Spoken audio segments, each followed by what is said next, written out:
north east festival কিয় ছিংগাপুৰত পাতিছিল আৰু নৰ্থ ইষ্ট ফেষ্টিভেললৈ ছিংগাপুৰলৈ জুবিন দাক নি কিয় সুৰক্ষা প্ৰদান কৰিব পৰা নাছিল কোনে তাত তেওঁক মদে ভাতে খুৱাই সাগৰত নমাইছিল এই আমাৰ কথাবিলাক আমি সুধিব বিচাৰিছো আৰু হৃদাৰ্থ শৰ্মা শ্যাম কানু মহন্তক এতিয়ালৈকে সেই বেপাৰীকেইজনক কিয় গ্ৰেপ্তাৰ কৰিব পৰা নাই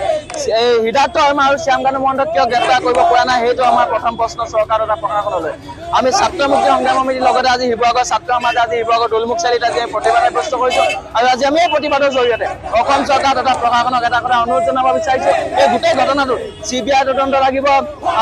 হৃদাৰ্থ শৰ্মাকে ধৰি শ্যাম কানু মহন্তক আচলতে বয়কট কৰিব লাগিব শ্যাম কানুকে সিদ্ধাৰ্থকে গ্ৰেপ্তাৰ কৰিব লাগিব তেতিয়ালৈকে তেওঁলোকক গ্ৰেপ্তাৰ কৰি আচলতে উচিত শাস্তি প্ৰদান নকৰে তেতিয়ালৈকে কিন্তু আমাৰ সংগ্ৰাম অব্যাহত থাকিব আজি আমি সংগ্ৰামৰ আৰম্ভণি কৰিছো অনাগত দিনত কিন্তু এই আন্দোলন এই প্ৰতিবাদ সমগ্ৰ অসম জুৰি ব্যাপী কৰিব এই আমাৰ স্পষ্ট বাৰ্তা স্পষ্ট অগ্ৰণী চৰকাৰ তথা প্ৰশাসনলৈ দেখা পাইছে যোৱা 19 তাৰিখে আমাৰ মাজৰ পৰা চিৰদিন চিৰকালৰ বাবে মেলানি মাগিলে আমাৰ হাৰ্টথ্ৰব জুবিন দাক যে পৰিকল্পনাপনিকভাৱে যে মৃত্যু কৰাইছে আমাৰ তেনেকুৱা সন্দেহ হৈছে আমাৰ প্ৰশ্ন হৈছে যিজন বেপাৰী শ্যাম কানু মহন্ত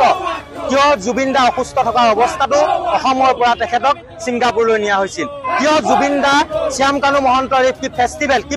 পাতিছে আমি নাজানো নৰ্থ ইষ্ট ফেষ্টিভেল পাতিছে নৰ্থ ইষ্ট ফেষ্টিভেলত নগলে চিপ্লম বুলি যি শ্যাম কানু মহন্তই কৈছিল সেই শ্যাম কানু মহন্তই কেতিয়া চিপ্লম আমাৰ প্ৰশ্ন হৈছে তেখেতক চিপৰ কাঠগড়াত কোনে তুলিব লাগিব সেইটো সিদ্ধান্ত কিন্তু হিমন্ত বিশ্ব শৰ্মা ডাঙৰীয়াই লোৱা উচিত গতিকে এক কথা স্পষ্ট মৃত্যু তদন্ত হ'ব লাগিব যদি নহয় অনাদি অনন্তকাললৈ কিন্তু উঠি অহা প্ৰজন্ম হিমন্ত বিশ্ব শৰ্মা ডাঙৰীয়াক মনত ৰাখিব আৰু অসম কিন্তু ভয়াৱহ ৰূপত পৰিস্থিতি বেয়া হ'ব গতিকে আমাৰ হিমন্ত বিশ্ব শৰ্মা ডাঙৰীয়াৰ ওপৰত বিশ্বাস আছে অটল বিশ্বাস আছে তেখেতে যাতে এই উচিত মৃত্যু তদন্ত যিজন কালপিত সেই কালপিতক যাতে কঠোৰৰ পৰা কঠোৰতম শাস্তি দিয়ে তাৰ প্ৰতি আমি অনুৰোধ জনাই